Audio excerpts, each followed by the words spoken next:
이미 말씀드린 대로 멀티빌딩이요, 아주 오랜 시간 끝에 점점 형체를 드러내고 있습니다. 공간을 구분했습니다. 합판 시락을 붙이고 있습니다. 전기선을 뽑아내고요, 앞으로 예배드릴 그곳에 멀티 라인들을 지금 보내고 있습니다.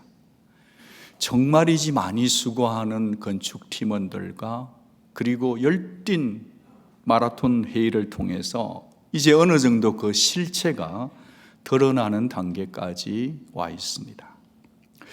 이 꿈이 실현되도록 참 기도를 꽤 오래 해온 것 같아요. 근데 이제 머지않아서 멋지게 완공될 것입니다. 이제 그 멋지게 완공되고 나면 그러면 끝일까요? 이렇게 하드웨어만 갖추는 것이 목적이었을까요? 여러분, 우리가 우리 마음을 하나님께 드려야 된다는 이 목적, 그리고 예배와 찬양과 교제하여서 하나님을 만나겠다는 이 목적, 이것이 궁극적인 우리의 기도요, 꿈 아니겠습니까? 사실 겉으로 드러난 것이 전부는 아닌 거죠. 우리 인생도 그런 것 같아요. 남들이 부러워할 만한 것들로 채우고, 내가 좋아하는 것, 가치로운 것 다 채우고, 내 인생의 스펙을 자꾸 외벽을 쌓아 올린다 할지라도, 그 외벽이 쌓아지고 커리어를 쌓고 스펙이 쌓여진다 할지라도 그 속에 하나님이 만약 계시지 않다면, 하나님이 센터에 계시지 않다고 한다면 우리가 쌓아 올린 모든 것들 어쩌면 어이없이 허망하게 무너질 수도 있다는 겁니다. 여러분, 출애굽 상상을 한번 해봐요. 하나님께서 이 출애굽을 염두에 두시고 모세의 입에다가 말씀을 담아주셨어요. 너 바로 앞에 가가지고 정확하게 강하게 얘기해라. 무슨 얘기한 거죠? 우리가 사흘길을 가서 예배를 드리겠다는 거예요. 그러니 내 백성을 let my people go, 내 백성 보내라. 우리가 뭐 하겠다? 예배하겠다. 여러분, 바로의 백성과 하나님의 백성의 극명한 차이점이 뭐냐? 그것은요, 그들의 문화의 차이가 아니에요. 그들의 언어의 차이가 아니에요. 중요한 것은 누구를 섬기느냐의 차이인 것입니다. 바로를 섬기느냐, 하나님을 섬기느냐, 세상을 섬기느냐, 하나님을 섬기느냐의 차이인 것입니다. 그 차이의 가장 극명한 표현이 뭐냐? 예배인 줄 믿습니다. 예배는요, 하나님의 백성이 내가 하나님의 것임을, 하나님을 사랑하는 가장 탁월한 표현이 예배인 것입니다. 그래서 예배가 멀어지면서 하나님을 섬긴다고 한다는 것은 자기 합리화의 끝판왕이에요. 예배가 무너지고 있는데 나는 하나님 위해서 일 열심히 한다는 것은 어느 도단이에요. 예배가 무너지면 내 인생 스펙이 아무리 쌓아져 올라가도 그것은 무너진다, 그러는 겁니다. 오늘 느헤미야 8장을 보면 여기에 나오는 이스라엘 백성들이 어떤 사람인가요? 알아야 되겠죠. 이들은 하나님을 아는 자들이었습니다. 그런데 우상을 섬겼네요. 그러다 보니 하나님을 멀리 떠났네요. 하나님 말씀 멀리 떠나버리고 율법에 귀틀어 막다 보니까 노예가 된 거예요. 바벨론에 잡혀가서 거기서 노예 생활하다가 되돌아왔던 자들 아닙니까? 그런 그들이 그 노예 생활에 풀려나서 지금 약속의 땅으로 되돌아왔어요. 그런 그들이 지금 느헤미야의 말에 설득되어서 마음이 움직이고 있는 거죠. 허물어져 버린, 무너져 내버린 그 이스라엘 성벽을 재건합시다. 그러는 거죠. 느헤미야의 설득의 키워드는 안전이었습니다. 시큐리티였습니다. 그래서 그 안전을 지켜내기 위해서 성벽을 쌓아야 되는데 한 손에는 대적과 싸우기 위해서 창을 들었고 한 손에는요 칼, 쟁기, 망치, 모든 쟁기를 들어서 불철주야 잠을 자지 않고 완전 한국 스타일로 한 것 같아요. 성벽 과업을 이루은 거예요. 며칠 만에 끝났죠? 52일 만에 끝났습니다. 딱 52일 만에. 왜 이렇게 빨리 끝났을까를 생각해 보니까 말이죠. 그것은 바벨론으로 침공해서 얼마나 유린당하고 이 안전이 무너지고 성벽이 무너진 것이 얼마나 비참한가를 알았기 때문에, 상대적 동기부여 때문에 그들은 보호해 줄 수 있는 벽을 이렇게 빨리 쌓아 올릴 수 있었던 것입니다. 이제 그렇게 느헤미야가 끝난다면 오늘 설교가 할 필요가 없겠죠? 그런데 우리가 알다시피 그렇게 끝이 나지 않았다는 거예요.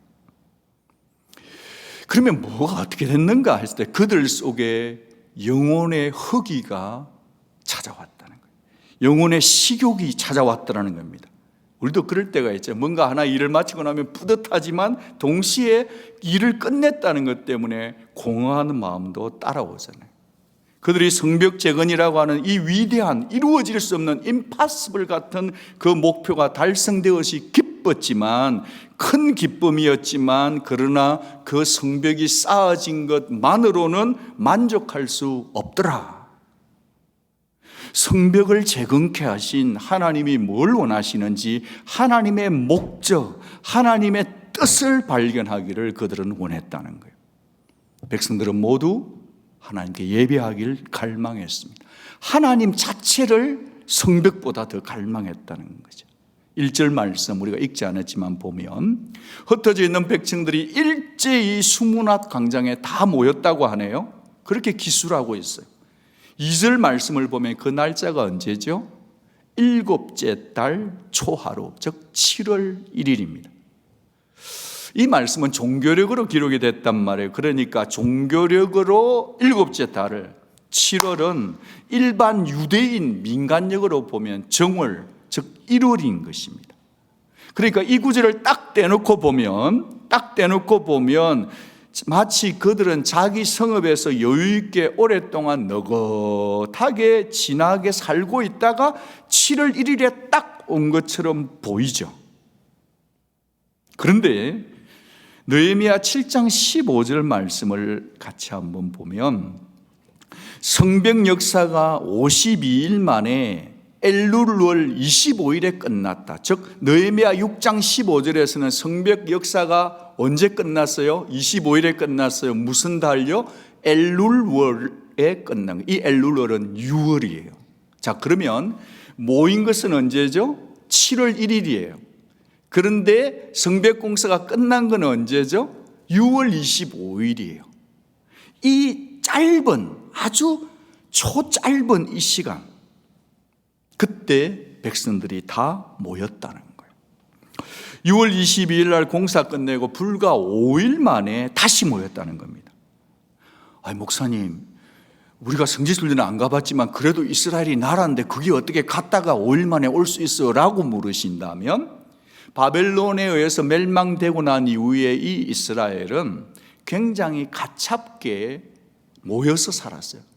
역사적으로 보면, 고고학적으로 보면 약 20마일 안에 다 옹기종기 모여 살았고, 밀집해서 약자니까 모였다는 것을 기억하면 좋겠습니다. 그러니까 거리가 큰 문제가 된 것은 아니었습니다. 거리는 문제가 아닌데 그들의 삶의 정황은 어떤가? 이건 중요한 거죠. 왜 중요하냐? 그들은 지금 지칠 대로 지쳐 있다는. 대적이 찾아오니까 긴장도 얼마나 했겠어요. 그렇죠? 그러니까 긴장했죠. 일을 했죠. 지쳤죠. 그러니까 정말 쉬어도 되고 쉬고 싶은 파김치인데, 오늘도 만약에 어제 밤새도록 근무하고 예배 때문에 와 있는 분이나 어제 밤새도록 시험 준비하고 온 분들은 이 얘기가 전달이 쉽게 될 것 같아요. 쉬어도 되고 쉬고 싶은데 말이죠. 쉬어도 될 이유가 충분했는데 말이죠. 집안 할 일도 많은데 말이죠. 다 제쳐두고 피곤을 아랑치 않고 다시 모였는데 7월 1일, 5일 만에 다시 모였더라. 이 7월 1일은 유대인의 원력으로 볼 때는 새해 첫날이고, 같이 한번 받아합니다. 나팔절. 나팔절기, 그러니까 뿡 울리는 절기예요. 제사장이 양강나팔을 불러서 백성들의 자고 있는 것을 깨워내면서 백성들을 다 불러 모으는 나팔절기였습니다. 그러니까 이 나팔절기는 회개와 속죄의 절기인 거예요. 이스라엘 백성들은 1월 1일이 언제냐? 나팔을 불어서 회개하는 데부터 시작되는 1월 1일 관점이었다는 것을 보여주는 거죠. 이 나팔절을 경건하게 지키기 위해서 그들은 어떻게 했다? 다시 수문학 광장으로 피곤에 쩔은 몸을 가지고 다 모였다. 여러분, 그들이 모여서 제일 먼저 요청한 게 뭘까요? 우리 모였으니까 밥 주세요가 아니었어요. 그들은 성경학자 에스라에게 율법책을 읽어달라고 했다. 여러분, 이거 굉장히 중요해요. 구약 성경 어디를 읽어봐도 백성들이 먼저 말씀을 읽어주세요라고 요청한 것은 정말 드물어요. 그런데 웬일인지 이들은 그 피곤한 파김치인데 백성들이 먼저, 목사가 먼저 성경 통독합시다 한 게 아니고 백성들이, 성도들이 먼저 우리 성경 좀 읽읍시다라고 요청했던 아주 흔치 않는 일이다. 율법은 토라죠, 그죠? 지난 금요일에도 말씀을 드렸는데 디스트리뷰트 한다는 거예요. 쪼갠다는 거예요. 나누어 준다는 거예요. 가르침인 거죠. 얼마 동안 율법을 읽었냐? 느헤미야 8장 3절 보니까 정오까지, 새벽부터 정오까지 그들은 하나님 말씀을 읽었다는 거예요. 여러분, 중동이 얼마나 뜨겁습니까? 새벽빛이 어스름하게 비칠 그 새벽부터 정오까지 무려 6시간 내지 7시간을 성경을 읽고 들었다는 것입니다. 앉아서 들었습니까? 여러분처럼 이렇게 좋은 의자에 앉아 계시니까 혹 주무시는 거 아닐까요? 다 벌떡 일어나가지고 서서 그 말씀을 들었다고 성경은 기술하고 있어요. 여러분, 요즘 성경 읽을 때 드라마, 이 배우들이 나와서 성우들이 읽어주는 그런 드라마 바이블이니까 아주 참 귀에 쏙쏙쏙쏙 들어. 어제도 저희들이 한 장 읽고 둘이서 잤는데, 들으면서 잤는데 참 좋더라고요. 근데 여기서는 그런 거 아니에요. 뭐 잘 준비한 특강도 아니었고요. 그냥 뭐 드라마 바이블 리딩도 아니었고요. 주특기 유명 강사들의 강의도 아니었는데 말이죠. 오직 말씀을 읽어주는 게 전부였는데 6시간, 7시간을 읽더라, 들었더라. 우리가 놓치지 말아야 될 것은 그 사이에 여러분이 오늘 말씀 읽을 때 막 발음하기 힘든 부분들이 있었죠. 서마, 아나냐, 우리야, 힐기야, 마셰야, 뭐 왼쪽에 선자들은 붓다야, 미사엘, 말키야, 하숨, 하스반나, 아사와 스물, 뭐 이런 사람들. 이분들이 많은 사람이냐면 이 사람들은 통역관들이에요. 당시 바벨론에서 돌아왔던 사람들은 히브리어를 몰랐어요, 사실. 아람어를 썼어요. 그러니까 여기 있는 오른쪽과 왼쪽에 서 있던 사람들과 나중에 율법의 서기관들은 뭘 해주냐니까 히브리어로 된 성경을 읽어주면 그것을 들어가지고 이걸 다시 아람어로 통역을 해주는 그 일이 있었다는 것입니다. 왜요?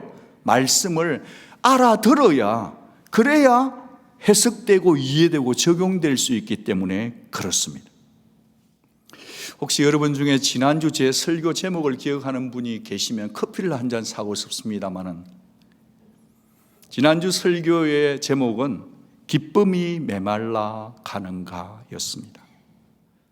저는 이 기쁨의 관점에서 오늘 본문을 묵상하면서 우리 성도들이 정말 기쁨이 좀 업그레이드 돼야 되겠다, 그 생각을 했습니다. 그래서 기쁨을 업그레이드 하려고 하면 위로 올라가는 게 아니라 먼저 아래로 깊은 수준에 딥다운 내려가야만이 기쁨이 업그레이드 되겠다라고 생각하고, 가능하면 저와 여러분을 말씀이 업그레이드, 기쁨이 업그레이드 되기 전에 밑으로 딥다운 내려가서 기초를 파는 쪽으로 말씀을 나누고 싶습니다. 그 첫 번째로, 우리가 업그레이드 되려고 하면 첫 번째로 말씀에 반응해서 통회의 눈물에서 나오는 기쁨을 붙들어야 된다는 거예요.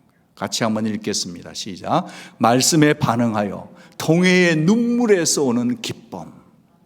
이 기쁨이 참된 업그레이드 된 기쁨이라는 거예요. 8절 9절 보시면 하나님의 율법책을 낭독하고 그 뜻을 해석하여 백성에게 그 낭독하는 것을 다 깨닫게 해주니까 백성이 율법의 말씀을 듣고 다 같이 읽어요. 다 우는지라. 놀라운 사실은 거기 모인 모든 사람이 울었는데 누가 모였는가? 아이들이 울었어요.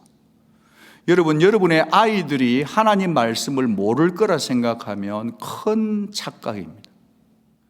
아주 어린 아이들도 말씀을 정확하게 읽어주면 압니다.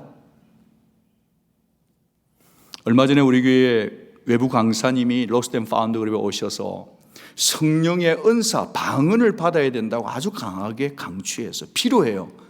방언을 받으면 기도가 아주 깊어지걸랑요. 그런데 그 말씀을 듣고 있던 6학년이나 될까요 하는 어느 학생이 자기가 고린도전서를 읽을 때는 모든 사람이 다 방언을 하겠느냐 바울이 가르쳤는데 엄마 아빠 저 목사님이 설교를 바르게 하시는 거예요 라고 질문을 했다니까요.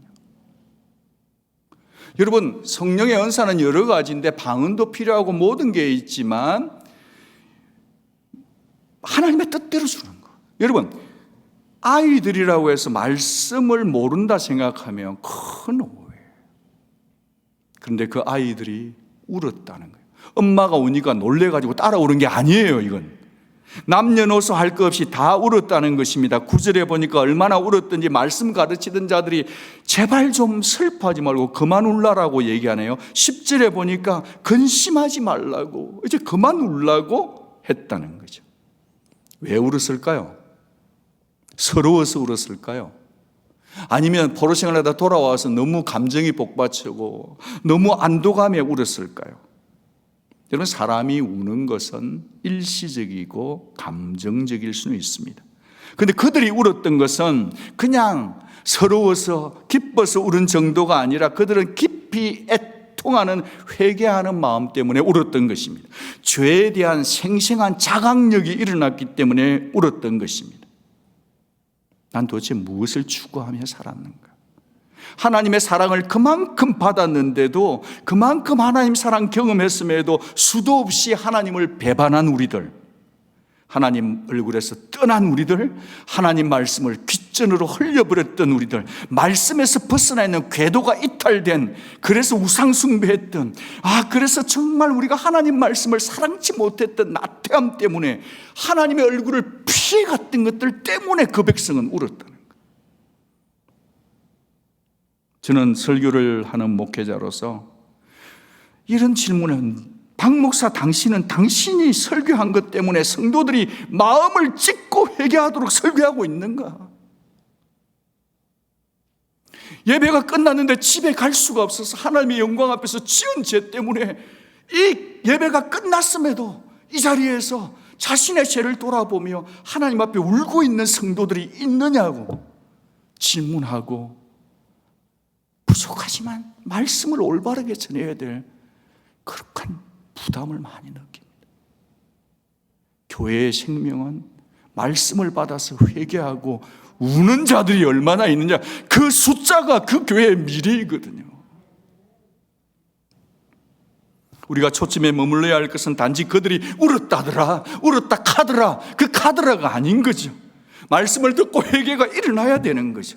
단지 후회하고 감성적인 분위기 그냥 자극하는 그게 아니라 말씀으로부터 오는 회개해야 되는, 말씀이 임하지 않고는 회개는 없는 겁니다. 말씀을 정확하게 듣지 않고는 통회라는 건 없는 거거든요. 하나님의 말씀은 살아 역사하셔서 우리의 심령을 살피고 쪼개는 것입니다. 말씀이 우리의 헛된 생각을 사로잡아 그리스도 앞에 자복하게 되는 것입니다. 하나님의 역사 아니고는 회개가 불가능하거든요. 여기에 로스트 앤 파운드에서 훈련을 잘 받고 대학생이 되었는데 미국 교회를 가지 않고 참 영어를 잘하지만 이 자리에 앉아서 예배드리는 영혼들이 있습니다. 부담이 많이 돼요. 쟤들은 미국 교회 가도 신앙생활 잘할 텐데, 저 영혼들이 지금 제가 설교하는 이 자리에 앉아 있는데 내가 저들의 영혼을 무엇으로 책임질 수 있을까? 저는 이 귀한 친구들에게 진짜 마음의 박수를 많이 보내면서 동시에 어쩌면 저 친구들은 이 코리안 스타일의 목사를 통해서 죄 지으면 죽는다, 죄짓지 말아라 이 얘기를 줄 수밖에 없는 저의 본질로 돌아가면서 저들을 위해서 기도하면서 저들의 고마운 선택 앞에 저는 죄 지으면 죽는다 그 말밖에 줄 수 없는 것 같아요. 말씀 아니고서는 우리가 회복될 수 없으니까, 성령의 역사 아니고서는 회개할 수 없으니까. 여러분, 우리가 왜 예배를 드릴 때 아니면 살아가면서 하나님 말씀에서 우리가 온 몸뚱아리를 다해서 예배를 드려야 되는 줄 아세요? 우리가 온 몸을 다해서 예배를 드리는 줄 아세요? 오늘 말씀은, 말씀에 대한 반응은 말씀에 대한 태도와 무관치 않다는 걸 알죠.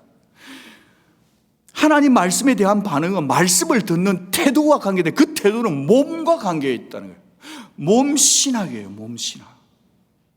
증명해 보일게요. 3절을 같이 한번 읽어보겠습니다. 3절 같이 읽습니다. 시작. 수문학 광장에서 새벽부터 정오까지 남자나 여자나 알아들을 만한 모든 사람 앞에서 읽음에 뭇백성이 그 율법책에 귀를 기울였다. 요즘처럼 이렇게 뭐 파워포인트 읽어주고 그런 거 없어요. 그냥 읽는 거예요. 근데 자기의 귀를 말씀을 향해 고정시켰다는 거예요. 다윗은 이렇게 얘기했어요. 하나님의 말씀이 들릴 때 하나님이여 당신의 말씀의 조각칼로 나의 귀를 engrave, penetrate, 뚫고 들어와 주십시오라고 기도했거든요. 5절 6절을 보면 귀에서 멈추지 않아요. 에스라가 모든 백성 위에 서서 그들 목전에 성경책을, 율법책을 펴니 책을 펼 때 모든 백성이 어떻게 했다고요? 일어섰대. 스탠드업 했다는 거예요. 그러면서 에스라가 위대하신 하나님의 여호와를 송축하며 모든 백성이 손을 들었다는 거예요.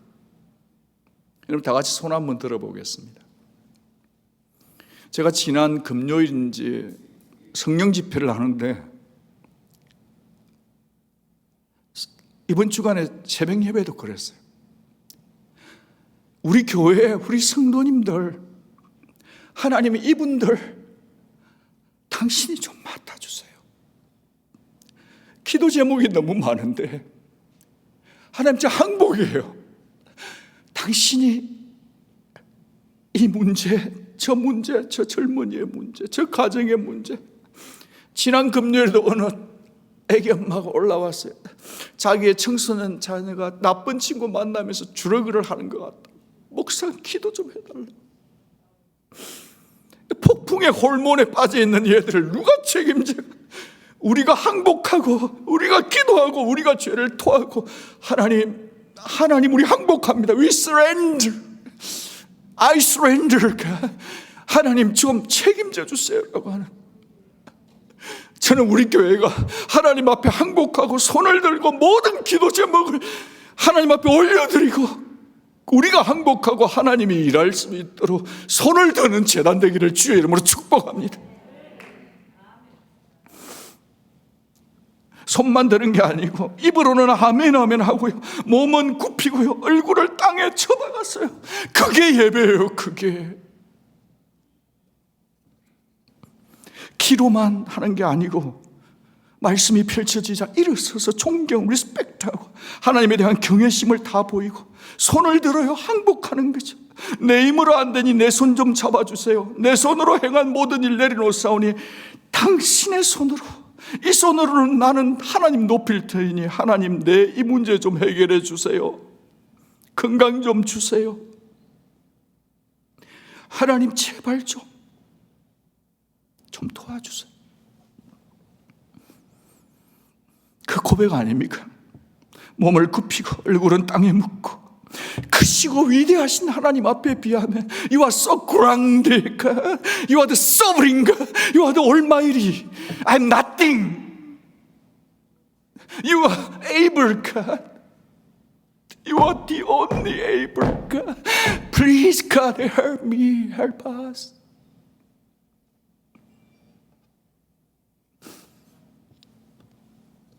예배는 뭘 받으러 오는 게 아니에요, 여러분. 예배는 받으러 오는 게 아니라 드리러 오는 거예요. 돈을 드리러 오는 게 아니라 여러분의 몸을 드리는 거예요, 하나님 앞에. 드림이 없는 예배 아니에요. 여러분의 온 몸을 드리고 온 사랑을 드리고 온 고백을 드려서 하나님 저를 드립니다. 저를.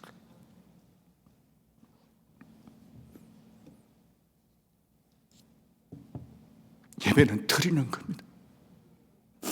여러분이 온 정신 온 마음을 다해 하나님께 드려야 되는 거예요. 예배 드리지 않으면 다 무너지니까. 나를 통째로 하나님 앞에 드리는. 그리고 입으로는 예배 중에도 계속 그들은 연거푸 아멘 아멘 했다는 거 여러분 읽으셨잖아요. 아멘 아멘 한 거예요. 한 말씀 한 말씀이 들려질 때마다 아멘으로 가른 걸었습니다. 아멘이 뭐냐? 아멘은요, 불확실한 나의 미래를 하나님의 뜻 가운데서 확실성으로 끌어당기는 자석이에요. 아멘. 아멘이 죽으면 성도의 삶을 죽는 거예요. 아멘이 없으면 성도에게 기쁨 없어요. 아멘이 없으면 성도는요, 능력 있는 삶을 못 살아요. 아멘이 있어야만, 말씀이 떨어질 때 그 말씀에 아멘이 있어야만 성도는 살아나게 되어 있는 거예요. 아멘은 신뢰예요. 아멘은 신앙 고백이에요. 이 신뢰가 사라지면 하나님 말씀에 대한 존중이 사라져요. 하나님 말씀의 존중이 사라지면 하나님 중요하지 않아요. 그러면 끝이에요. 파워포인트에 나왔지만 김수자 어머니께서 100세가 되기 한 달 전에 하늘나라를 가셨어요. 제가 병원 신방을 갔는데 그 어머니가 성경책을 펼쳐놓고 의식이 없을 때도 성경책이 있었고 의식이 있을 때도 성경책이 있었는데 그 성경을 얼마나 작은 수첩에 많이 기록해 두었던지 정말 은혜를 받았어요. 하나님 말씀을 사랑하는 자가 어떤 삶을 사느냐? 인생의 마지막 순간, 마지막 병실에서도 말씀이 끝까지 따라가는 인생이 가장 복 있는 인생임을 선포합니다, 여러분. 제가 어느 분을 디스하는 건 아니에요. 그게 이제 아드님이 계셨는데 그 공부를 많이 하셨어요. 미국의 정부를 위해서도 중요하게 일하는 분인데 그날 제가 신방했는데 지난 주일 아침 일찍 혹시 돌아가실까 봐 예배 오기 전에 거기를 먼저 신방을 갔다가 왔어요. 엄마가 물었어요. 오늘 며칠이냐? 9월 5일입니다. 일요일입니다. 라고 아들이, 공부 많이 한 아들이 얘기한 거예요. 오늘 무슨 날이라고요? 일요일이다. 그 엄마가 하는 말이 오늘 주일이구나 그러셨다는 거예요. 같이 한번 받아합니다. 오늘은 9월 12일 주일입니다. 세상에 박사학위를 여러 개 가지고 있어도요, 이 날을 일요일로 생각하고 사는 사람과 박사학위가 없어도요, 이 날이 주의 날이라고 생각하는 사람의 마지막 데스티네이션 뿐 일상을 살아가는 데 있어서 오늘이 주일이라고 고백하고 살아가는 사람들, 주일은 하나님께 예배하는 날이라고 믿고 사는 사람들, 그 사람이 가장 지혜자인 것을 선포합니다. 여러분, 자녀 교육은 이렇게 하는 거예요. 여러분의 자녀들과 여러분의 넥스트 제너레이션의 제너레이션 손자 손녀들이 9월 12일은 일요일이 아니라 주의 일이라고 고백할 수 있도록 전해줄 수 있는 우리 모두가 될 수 있기를 바랍니다. 사랑하는 젊은이 여러분, 여러분을 주 안에서 존경합니다. 오늘이 일요일이라고 생각하면 여러분은 여기 있지 않고 여행도 가고 맛있는 짜장면 먹으러도 가고 그랬겠지만 여러분이 오늘을 주일이라고 생각했기 때문에 이 자리를 선택하신 젊은이 여러분들은 하나님이 여러분의 미래를 끝까지 책임지실 줄 믿습니다. 공부가 힘들면 주님, 내가 할 게 많은데 예배당에 왔잖아요. 주님, 저에게 지혜를 주세요. 주일을 예배드림으로 예배 안에서 인생을 설계해 나가는 우리 베이직 청년들이 다 될 수 있기를 주의 이름으로 축복합니다. 여러분, 언제 울어보셨습니까? 왜 우셨습니까? 슬펐습니까? 분에 못 이겼습니까? 힘들었습니까? 억울했습니까? 처량했습니까? 그런데 눈물 중에 가장 아름다운 눈물은 하나님 앞에서 회개하며 우는 눈물인 줄 믿습니다. 그 눈물은 주의 기념병에 담으시는 줄 믿습니다. 누군가 울어야 산다고 그랬죠. 우리가 회개하면 돌아온 탕자를 받아주신 아버지께서 받아준 같이 여러분을 받아주실 것입니다. 그러나 아십시오, 우리 하나님은 우리가 언제까지 눈물 콧물 쏟으면서 계속 울도록만 냅두는 분이 아니에요. 그분은 우리를 회복하시고 살려내시고 기쁨을 주시고, 우리가 진짜 십자가의 비밀을 알고 하나님 앞에 엎드려 기도하고 죄를 회개하면 하나님 우리의 슬픔이 변하여 춤이 되게 하시는 하나님임을 믿습니다. 성령 하나님께서 여러분을 새롭게 해주실 것입니다. 여러분의 애통이 변하여서 노래가 되게 만들어 주실 것입니다. 하나님이 뭘 못 주시겠어요? 아십니까? 하나님은 여러분이 기뻐하고 살기를 원하십니다. 여러분, 두 번째로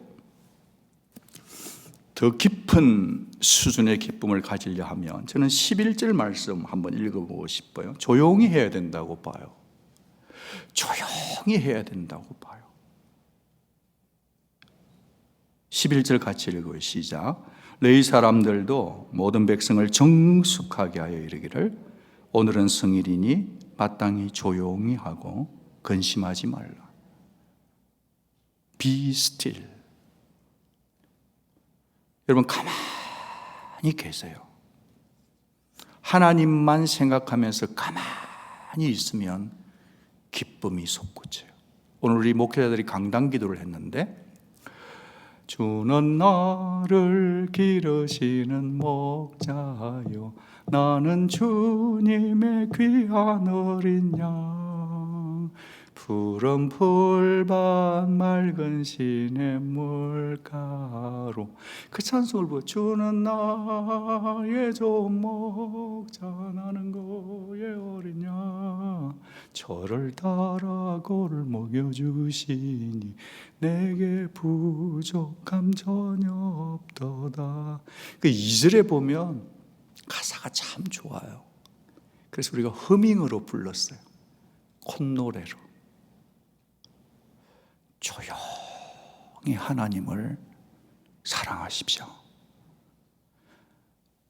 은혜는 언제 오냐 하면 조용할 때 와요. 은혜는 언제 임하냐 하면 조용히 하나님만 생각할 때 와요. 자신감은 언제 생기냐 하면 하나님을 조용히 묵상할 때 오는 거예요. 이 시대는 너무 커요. 시끄러워요. 시끄러움 속에는 하나님의 역사가 없을 수가 있어요. 가라오케 얼마나 분위기 좋아요? 하나님 역사하지 않아요. 내 죄를 돌아보며 흐르는 눈물만이 소리를 내는 그 자리에 하나님이 주시는 기쁨이 임하는 줄 믿습니다. 그래서 두 번째, 저는 이렇게 생각해 보는 거예요. 우리의 기쁨을 업그레이드 하려면 깊은 수준으로 내려가야 되는데, 결국은 뭐냐? 내 힘의 근원은 하나님만 의지할 때 기쁨이 온다는 거예요. 하나님만이에요. 근심하지 말라 하는 느헤미야가 한 줄로 정리했어요. 결론이에요. 여호와를 기뻐하는 것이 너희의 힘이니라. 같이 한번 읽어봅니다. 여호와로 인하여 기뻐하는 것이 너희의 힘이니라. 이전에는 여호와를 기뻐하는 것이 너희 힘이었는데, 이번에 번역이 이렇게 됐어요. 여호와로 인하여 기뻐한다는 거예요. 여호와 때문에 기뻐하는 겁니다. 이 힘은 마오스라는 뜻인데, 힘은 단단하다는 뜻이에요. 힘은 단단하다, 이 말에서 유래되는데, 이 힘은 요새요, 성체, 캐슬에서 나오는 거예요. 그러니까 하나님이 나의 요새입니다. 하나님이 나의 피난처세요. 하나님만이 나의 보호자가 되시는 것입니다. 느헤미야가 누구죠? 예루살렘 성벽 증언을 총지휘했던 사람 아닙니까? 그가 지금까지 벽돌을 한 장 한 장 쌓아 올려 설득했던 힘을 북돋은 존재 아닙니까? 존재의 힘을 가진 자 아닙니까? 그런데 그는 나를 신뢰하라 하지 않는 거예요. 그의 최종 진술은 우리가 쌓아 올린 이 육중한 성벽이 우리를 지킨다, 못 지킨다? 못 지킨다. 누가 지킨다? 하나님이 우리의 힘, 마오즈라는 거예요. 아멘. 그렇습니다. 하나님만이 우리의 안전이에요. 하나님만이 우리의 전부예요. ADT 시스템 없어도 괜찮아요. 국방 예산 없어도 괜찮아요. 하나님이 지켜주시면 지켜지는 것입니다. 그러니 기뻐해야 하는 것입니다. 힘을 얻기 위한 전제 조건은 삼손처럼 머리를 내리딱 길게 하는 것도 아니에요. 수도사처럼 고행하는 데서 오는 것도 아니에요. 내가 구축하는 내 인생의 커리어와 성벽에 있는 게 아니에요. 오직 하나님으로 인해서 기뻐할 때 진정한 기쁨이라는 거예요. 많은 크리스천들이 이 얘기를 많이 들었습니다. 압니다. 그런데 신뢰치는 못해요. 여전히 우리는 내 자존심의 성벽을 쌓아 올리기도 하고요, 내 존재감의 성벽을 쌓아 올리기도 하네요, 내 재물의 성벽을 올리기도 하네요, 내 커리어를 올리기도 하네요, 내 든든한 미래를 여전히 세상에다가 두고 있을 수 있습니다. 외장에 치장할 수가 있다는 거예요. 그러나 여러분, 우리의 인생과 영혼의 성벽은 하나님이 지키십니다. 시편 127편 1절, 여호와께서 성을 지키지 아니하시면 파수꾼의 경성함이 허사로다.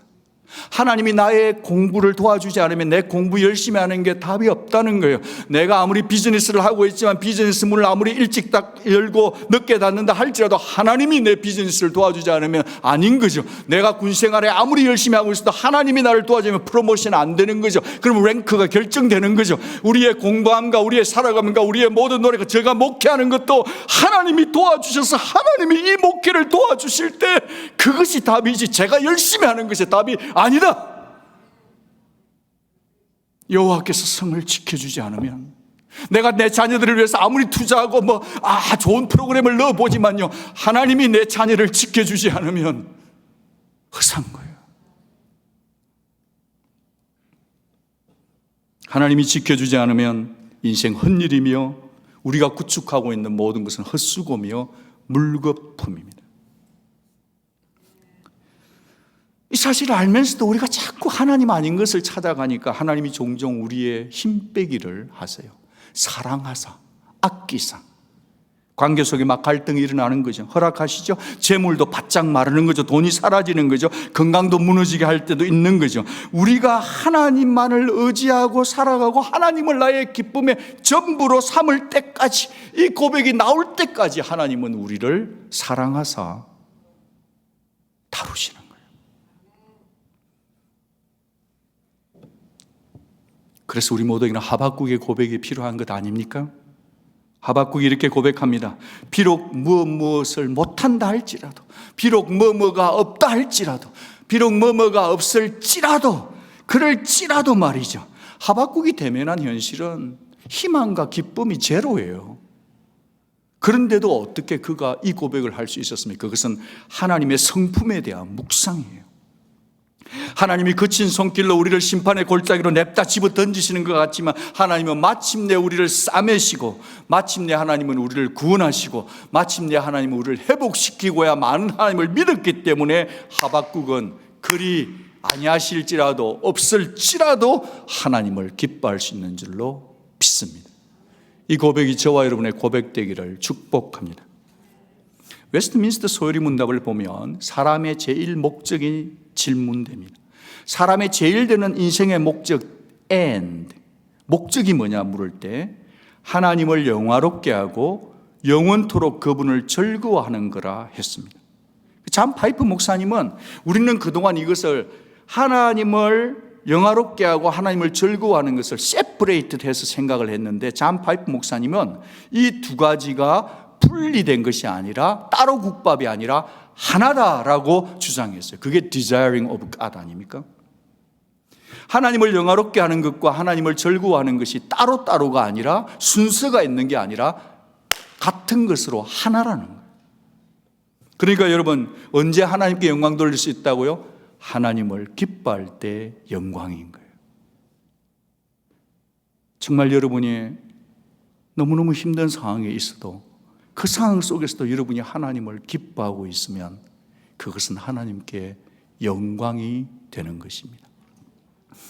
우리 약속 하나 하겠는데, 약속하면 성도님들을 볼 때나 누구를 볼 때 얼굴이 왜 그리 안 좋아요? 이 얘기 하지 마십시오. 지금 하나님께 영광 돌리고 있는 중이에요.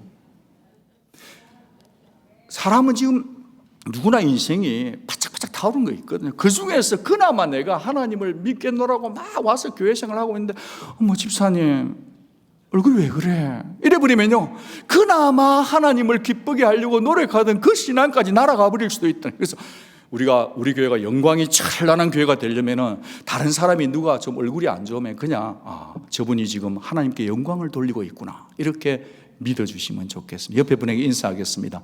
하나님께 영광을 돌리고 계시는군요. 인사 한번 해보죠.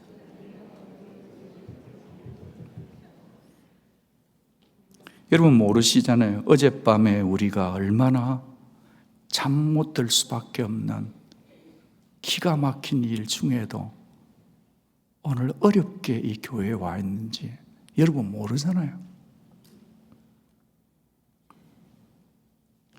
어떤 어려움 중에서도 하나님을 기뻐하며 살아가는, 영광을 돌릴 줄 아는 우리 성도들 되기를 바랍니다. 그러려면요, 하나님을 더 많이 더 자주 기뻐하셔야 됩니다. 어느 연륜이 있는 선배 목사님이 이런 메시지를 했는데 팍 가슴에 와닿았어요. 하나님을 기뻐하는 것 이상 그분을 잘 섬기는 길은 없다. 그저 그분을 즐거워하고 받아들이는 것 말고는 할 게 없다. 아버지가 자식에 대한 기대는 그냥 아들이 아버지라고 불러주는 게 전부다. 생일날 선물 안 한다고 괘씸해 하지도 않는다. 결혼하면 받아내겠다, 그것도 아니다. 그냥 아들이 살아있다는 것, 내 자식이 존재한다는 것, 그냥 나를 아버지로 여겨준다는 것, 그 이상의 큰 기대는 없다. 어쩌다가 철이 들어서 아버지 사랑합니다, 아버지 존경한다 라고 말하면 나는 까무라친다. 여러분, 이게 여러분이 하나님을 까무라치게 할 수 있는 방법은요, 하나님 사랑합니다, 하나님 고맙습니다 말해줄 때 하나님은 기뻐 춤을 추시는 줄 믿습니다. 여러분, 다윗이 있잖아요. 진짜 어려운 상황에 있었어요. 첫 번째 언약궤를 가져와도 실패했어요. 두 번째 언약궤가 돌아올 때 정말 상징적인 장면이 있죠. 너무 언약궤가 들어오니까 왕인데 얼마나 좋아서 막 춤을 췄던지요. 아마 이거는 아마 춤이 아주 다양했을 거라고 저는 생각합니다. 다윗이 너무 좋아가지고, 그래가지고 얼마나 춤을 췄으면 이 바지가랑이가 엉덩이가 다 보였네. 그걸 창문에서 미갈이 보고 있었네요. 아이고, 왕이 돼가지고. 그래서 그날 이후로 다윗은 미갈하고 잠을 안 잤다는 성경이 정확하게 기록되어 있습니다. 여러분, 사람이 뭐라 해도요, 왕의 채통이고, 이거 채통 필요, 하나님 앞에 무슨 채통이 필요? 하나님을 기뻐할 때는 온 마음을 다해, 온 전심을 다해, 목숨을 다해 하나님을 기뻐하고 살아야 될 줄로 믿습니다. 사랑하면 막을 길이 없는 거예요. 느헤미야의 말이 왜 이렇게 힘이 있었냐면요, 지는 수상궁에 있으면서 여러분 열심히 하세요, 내 돈 좀 보내줄게요 그랬다면요, 느헤미야 이건 안 되는 거예요. 자기가 그 수상궁을 내려놓고 권력을 내려놓고 명예를 내려놓고 다 순종하며 왔기 때문에 이 역사가 일어났던 것입니다. 하나님을 기뻐한다는 것은 하나님을 사랑한다는 겁니다. 하나님을 기뻐한다는 것은 하나님을 의지한다는 것입니다. 내가 아끼던 것, 내가 사랑하던 것, 내가 의지하던 것, 내가 믿던 것들을 잘라내고 끊어내고, 그래야만 하나님과 기쁨의 관계가 시작되는 겁니다. 여러분, 세상이 주는 만족, 세상에 찾던 기쁨을 걷어내야 하나님이 보여요. 오직 하나님만이 주실 수 있는 하늘 기쁨을 누리고 싶습니까? 그것은 하나님으로 인해 기뻐할 때만 온전히 기쁜 것입니다. 업그레이드된 기쁨을 원하신다면 여러분이 더 깊은 곳으로 내려가서 말씀에 반응해서 죄를 토하고 참으로 눈물 속에 담겨 있는 기쁨과 아울러서 하나님만 사랑할 수 있는 우리 모두가 될 수 있기를, 이 기쁨으로 충만해서 세상에 기쁨 없는 이 세상에 기쁨을 전달하는 기쁨자들로 살아가 주시기를 주의 이름으로 부탁합니다. 기도하겠습니다.